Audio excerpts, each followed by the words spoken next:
Right, right. And so, one thing that you're making me think of here is in terms of like a lot of retraining, there are wonderful things that we can do, like, meditation, exercise, like all the usual things that people tell us to be a better person. Those all help. They're wonderful, but they take a really long time. And so they're worthwhile, yes. But what if we need something right now?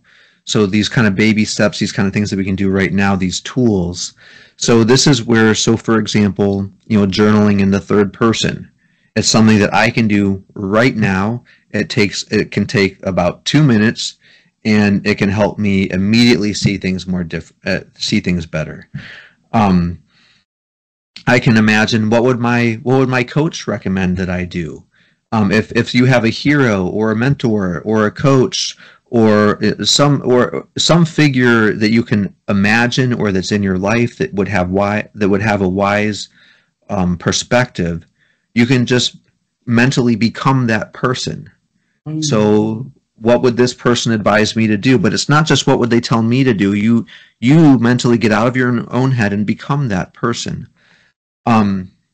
Another thing that you can do is just imagine you are on the balcony watching yourself, not in a self-conscious way. But another way of thinking about this maybe is like if you look at like Apple Maps or Google Maps or Google Earth, and you just keep zooming out and you keep zooming out, and you're like, oh my goodness, this little, this person is this issue is so insignificant. It kind of puts it in perspective. And so these are some simple tools that we can do just to broaden our perspective right in the moment if we're too wrapped up in the moment.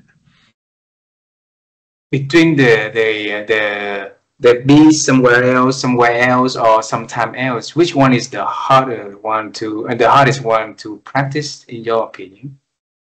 For me, the hardest one is to be my future self.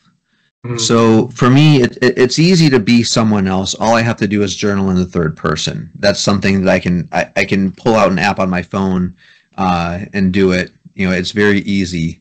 But to become my future self takes a little bit more mental effort on my part. One thing that I've done to help with this is there's apps that you can get where you can have it, give you an aged version of yourself. You send it a picture and you say, just make me look older or make me look 20 years older. And when it comes back, it's a little startling sometimes, but it's like, this is going to be a real person. This is going to be me, 20 years from now or whatever, or 2 years from now. Sometimes my students think 20 years from now is just like a whole other lifetime away. So, okay, fine, 5 years, 2 years,